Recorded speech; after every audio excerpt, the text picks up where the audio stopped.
Homophones का पहले तो मतलब समझ लो, होमोफोन्स होते क्या है। होमो का मतलब क्या होता है? सेम, सिमिलर, और फोन्स का मतलब क्या होता है? साउंड। यानी कि ऐसे वर्ड्स जो कि कैसे हैं? साउंड में सिमिलर, सेम है, यानी इनका जो प्रोनाउंसिएशन होगा वो कैसा होगा? लगभग सेम होगा, लेकिन इनकी स्पेलिंग और मीनिंग कैसे होंगे? वो डिफरेंट होंगे, अलग अलग होंगे। ऐसे ही वर्ड्स को हम होमोफोन्स कहते हैं। अच्छा, इंग्लिश लैंग्वेज में ये वर्ड जो होते हैं हमें कंफ्यूज बहुत करते हैं, और कंफ्यूजन की वजह से कई बार हम वो वर्ड्स को गलत जगह यूज कर जाते हैं। तो हम वो वर्ड गलत जगह यूज ना करें, इसके लिए हमें होमोफोन्स को स्टडी करना पड़ता है। तो वो होमोफोन आज हम पढ़ने जा रहे हैं। बोर्ड पर 14 होमोफोन्स लिखे हैं मैंने, और इनमें बहुत माइनर सा डिफरेंस आपको देखने को मिलेगा उनकी स्पेलिंग्स में या उनकी मीनिंग्स में। तो आप हम ये वर्ड्स को आज पढ़ेंगे ताकि हमसे आगे कोई भी मिस्टेक इससे रिलेटेड ना हो। तो देखिए, पहला वर्ड बोर्ड पर लिखा हुआ है। अब इसके प्रोनाउंसिएशन पे भी ध्यान दीजिएगा, क्योंकि खाली हमें स्पेलिंग पे ही नहीं ध्यान देना है, इसको बोला कैसे जाता है वो भी बहुत इंपॉर्टेंट है। पहला वर्ड बच्चों, इसको क्या पढ़ोगे आप? ये वर्ड कैरियर नहीं है, इस वर्ड को बोलते हैं करियर। बोले मेरे साथ एक बार, करियर। जैसे हम कहते हैं कि, बता दिया आपने, जैसे हम लोग बोलते हैं कि मुझे अपना करियर बनाना है, मुझे अपना करियर बनाना है। तो वो करियर होता है जिसमें हम अपने फ्यूचर प्लान्स जो अपने डिसाइड करते हैं कि हमें फ्यूचर में क्या बनना है, तो वो हमारे करियर कहलाता है। तो करियर का मतलब होता है फ्यूचर प्लान्स, जो हम भविष्य के लिए अपने प्लान बनाते हैं कि हमें भविष्य में फ्यूचर में क्या करना है। बच्चों, दूसरा जो वर्ड आप देख रहे हो उसकी आप देखिए स्पेलिंग अलग है इस वाले वर्ड से, और इस वर्ड को हम कहते हैं कैरियर। क्या कहते हैं? और जो साइकिल में पीछे लगा होता है ये वही वर्ड है कैरियर, जिसको हो सकता है आप कहते हो केरियल, कहते हैं, सुना है ना मैंने। तो इसको केरियर नहीं, क्या कहते हैं सही वर्ड? कैरियर का मतलब होता है वाहक, ले जाने वाला, ढोने वाला। वो हमें ले जाता है, उसी में तो बैठ के हम कहीं जाते हैं कैरियर पे बैठ के। तो कैरियर का मतलब हिंदी में क्या होता है? वाहक, यानी कि टू कैरी, ले जाने वाला। तो कैरियर को कैसे यूज करेंगे सेंटेंस में? I went to one village, I went from one village to another sitting on the carrier. Carrier पे बैठ के मैं एक गांव से दूसरे गांव तक घूमता रहा। नेक्स्ट वर्ड देखिएगा, वेल। इस वाले वर्ड का प्रोनाउंसिएशन भी वेल है, इस वाले वर्ड का प्रोनाउंसिएशन भी वेल है।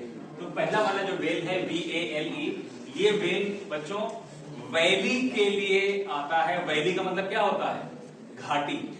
और इस वेल का मतलब भी होता है छोटी घाटी, यानी स्मॉल वैली।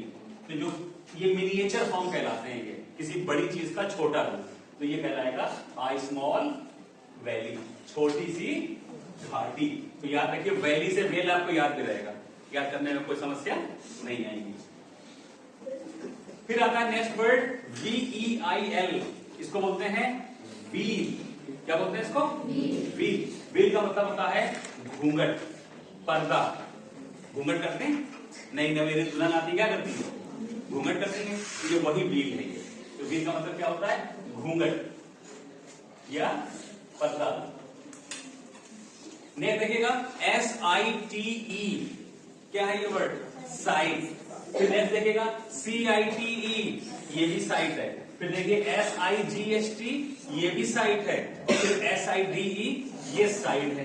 तो ऊपर वाले तो तीनों साइड पढ़े जाते हैं एक जैसे, लेकिन चौथा वाले में चूंकि D लगा हुआ तो इसका प्रोनाउंसिएशन थोड़ा सा अलग है। तो पहला वाला जो साइट है, आपने अक्सर देखा होगा कि पूछा जाता है कि भाई आप कहां थे, वेयर वर यू? तो आप बोलते हो कि I was on the site, मैं साइट पर गया हुआ था। जो बिल्डर्स होते हैं, कंस्ट्रक्शन बिल्डिंग्स करते हैं, अक्सर कहते हैं मतलब कि मैं साइट पर जा रहा हूं। साइट का मतलब होता है अ पर्टिकुलर प्लेस, एक निश्चित कोई स्थान होता है, उसी को ही हम साइट कहते हैं। कोई भी स्थान हो सकता है, किसी का भी हो सकता है। और फिर देखिए दूसरा वाला जो वर्ड है साइट, CITE, ये साइट का मतलब क्या होता है? टू मेंशन, यानी उल्लेख करना। क्या मतलब होता है? ऐसे करके यूज होता है कि write the answers of the questions cited below the passage. Cited below का मतलब हुआ नीचे उल्लेखित प्रश्नों के उत्तर दीजिए जो पैसेज के दिए हुए हैं। तो यहाँ पे साइट का मतलब ये तो हो गया प्लेस, और इस साइट का मतलब हो जाता है बच्चों हिंदी भी आप लिखते जाइएगा, क्योंकि मैं तो बोर्ड पे इंग्लिश ही लिख रहा हूं, आप मैं जो बता रहा हूं हिंदी भी लिखिए। इस साइड का मतलब इंग्लिश में उसका लिख लीजिए कवरिंग। क्या लिख लीजिए? कवरिंग। कवरिंग होती है ना, घूंघट कहलाता है। तो हो गया टू मेंशन, उल्लेख करना। फिर देखिए तीसरा है SIGHT, साइड। इस साइड का मतलब होता है, हम लोग कहते हैं हमारी आई साइड वीक हो गई। क्या कहते हैं? आई साइड वीक हो गई। कुछ लोग ये भी कहते हैं हमारी आई साइड वीक हो गई, उनको लगता है साइड होता है। कई लोग बोलते हैं आई साइड वीक हो गई, तो वो साइड नहीं होता बल्कि क्या होता है? साइट होता है। तो साइट का मतलब होता है दृष्टि। क्या होता है बच्चों? दृष्टि। आई साइड का मतलब होता है व्यू, आई व्यू, ये वाला साइट होता है जो नजर से रिलेटेड होता है। और ये साइड जो होता है ये होता है किनारा। कहते हैं जरा साइड पे हो जाओ भाई, किनारे पे हो जाओ, या ये साइड में रख दो, किनारे पे रख दो। तो ये साइड का मतलब हो गया किनारा, या किनारे को इंग्लिश में कहते हैं एज। एज का मतलब भी किनारा ही होता है। नेक्स्ट वर्ड अडैप्ट और अडेप्ट। देखो बच्चों, अडॉप्ट का मतलब क्या होता है? Adopt, the childless couple adopted a little baby. बे औलाद जोड़े ने एक बच्चे को गोद ले लिया। तो इसका मतलब, तो अडॉप्ट का मतलब होता है गोद ले लेना, किसी को गोद ले लेना। लिटरली गोद बोला लेना नहीं है कि नीचे उठा के गोद ले लिया। गोद लेना मतलब उसकी जिम्मेदारी लेना, पालन पोषण करना, पढ़ाना लिखाना, अपने साथ रखना। तो ये क्या कहलाएगा? गोद लेना। या फिर इंग्लिश में लिख सकते हो टू इम्ब्रेस। टू इम्ब्रेस यानी किसी को गले लगा लेना, गोद ले लेना।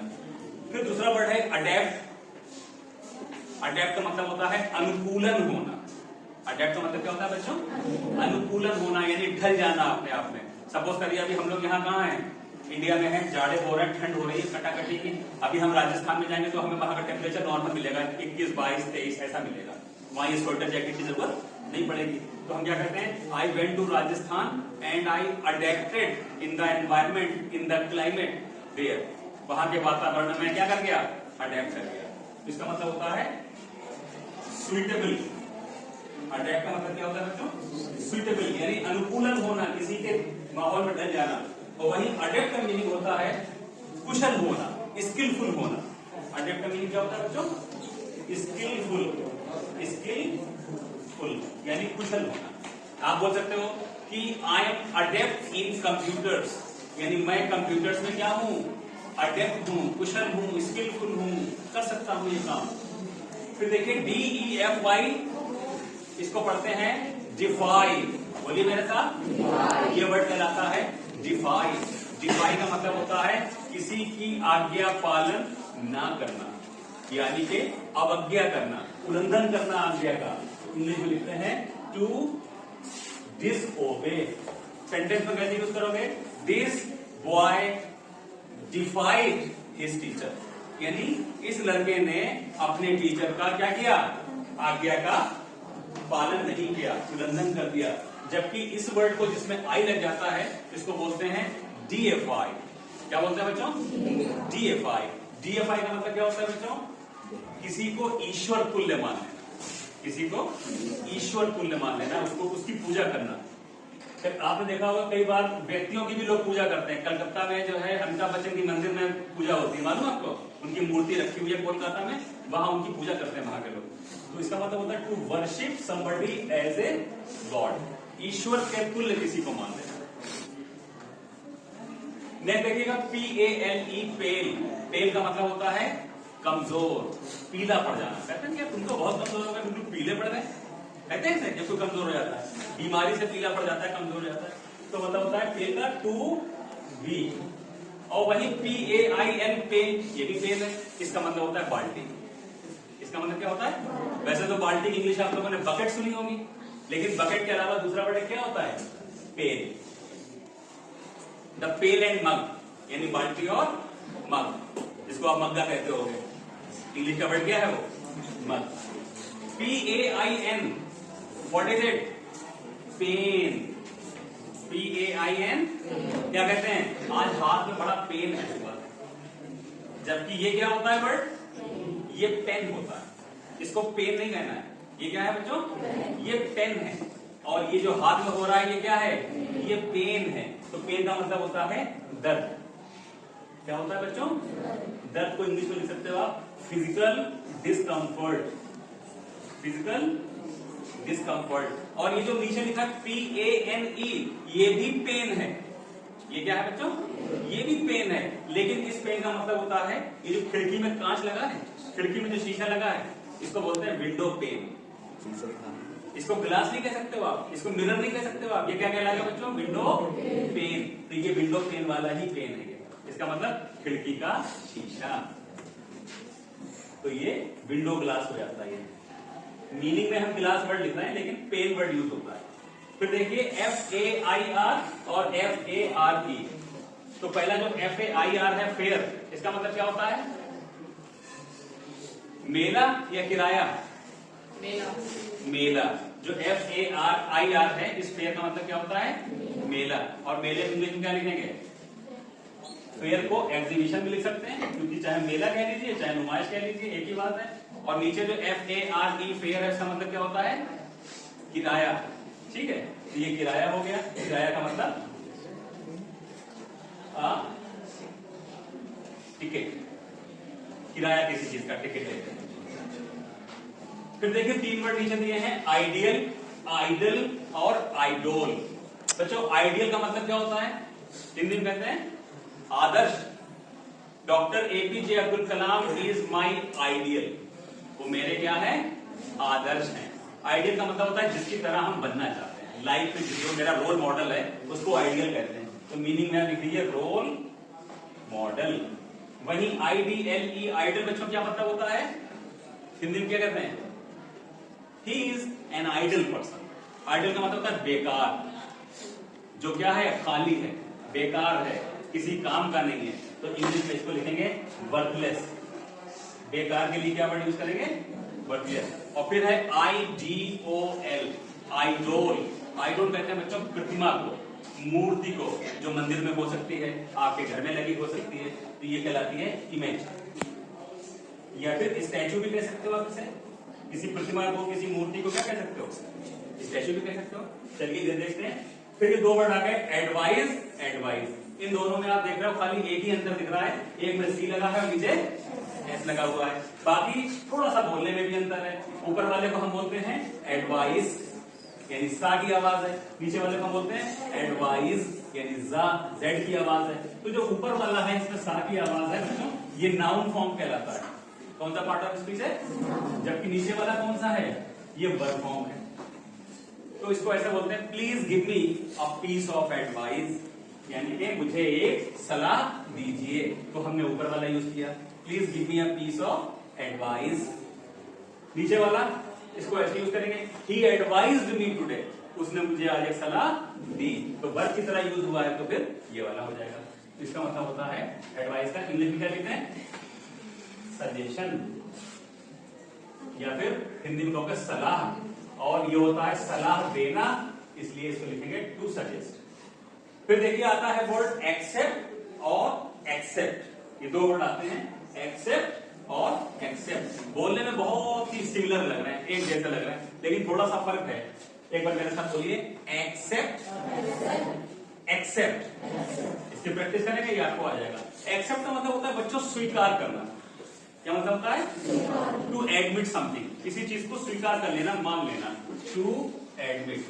और इसको यूज कैसे करेंगे सेंटेंस में कि आई एक्सेप्टेड हिज प्रपोजल, मैंने उसका प्रस्ताव स्वीकार कर लिया। तो ये एक्सेप्ट हो गया। तो एक्सेप्ट का मतलब होता है I left everything except my mobile, मैंने मोबाइल के अतिरिक्त, मोबाइल के अलावा सब कुछ छोड़ दिया। मैं सब कुछ छोड़ आया अपना, सिर्फ क्या ले आया? मोबाइल। तो एक्सेप्ट का मतलब होता है विदाउट समथिंग, यानी किसी चीज के अलावा या अतिरिक्त। फिर देखिए बच्चों, ये भी ब्रेक है और ये भी ब्रेक है। बोलने में एक जैसे हैं, लेकिन इनकी स्पेलिंग अलग है, मीनिंग भी अलग है। ऊपर वाले ब्रेक जो लिखा है, जो ऊपर ब्रेक लिखा है, उसका मतलब होता है तोड़ देना। क्या होता है? ही ब्रेक द वॉल, उसने दीवार तोड़ दी। The little baby break the toy, और इसकी सेकंड फॉर्म ब्रोक हो जाती है। The little baby broke the toy का मतलब छोटे बच्चे ने खिलौना तोड़ दिया, तो ये वाला ब्रेक का मतलब होता है टर्न इनटू पीसेस, यानी टुकड़े टुकड़े कर देना। तोड़ देना मतलब क्या हो गया? ये टुकड़े टुकड़े कर देना मतलब क्या होता है? तोड़ देना। और ये ब्रेक जो है, जो लिटरली आप, ये नाउन फॉर्म है, ये ठीक है, ये वर्ब फॉर्म था, ये नाउन फॉर्म है। और ये ब्रेक वही है जो कार में ब्रेक लगाते हो आप, जो आप कार में ब्रेक लगाते हो या मोटरसाइकिल में लगाते हो, ये वही ब्रेक है। तो ब्रेक का मतलब होता है, ये मैकेनिज्म हो गया है, ये ब्रेक क्या हो गया? ये मैकेनिज्म हो गया। जो ब्रेक आप लगाते हो उसको मैकेनिज्म बोलते हैं। बच्चों फिर है स्टेशनरी और स्टेशनरी। देखिए इसमें ARY है, जबकि इसमें क्या है? ERY है। तो जो ARY स्टेशनरी है, इसका मतलब होता है स्थिर होना। क्या होता है इसका? एक जगह पे, जैसे मैं यहाँ पे खड़ा हूं और यही खड़ा खड़ा आपको पूरा पढ़ा दूं चैप्टर, तो मैं किस पोजीशन में हूं? स्टेशनरी पोजीशन में हूं। स्टेशनरी का मतलब होता है फिक्स या फिर स्टैटिक, एक जगह पे रहना, वहां से हिलना नहीं। जबकि जिसमें ई लगा हुआ है स्टेशनरी, आपने देखा होगा मोहित स्टेशनरी शॉप, पढ़ा है नहीं पढ़ा? जहां पे पेन, पेंसिल, पेपर, बुक ये सब मिलती है, उसको क्या बोलते हैं? स्टेशनरी शॉप कहते हैं। तो वो ये वाला स्टेशनरी होता है जिसमें ई लगा होता है। तो यहाँ पर आपको पेन, पेंसिल्स, यही सब तो मिलता है, एक्सेट्रा। लास्ट देखिए बच्चों, कॉम्प्लीमेंट और कॉम्प्लीमेंट दोनों एक जैसे हैं, सिर्फ ऊपर वाले में ई है और नीचे वाले में आई है। तो फर्क देखिए, ऊपर वाला जो कॉम्प्लीमेंट है बच्चों, इसका मतलब होता है पूरक। क्या मतलब होता है? जैसे मैं कहूं चॉक एंड डस्टर, ये एक दूसरे के कॉम्प्लीमेंट हैं, they are complement to each other.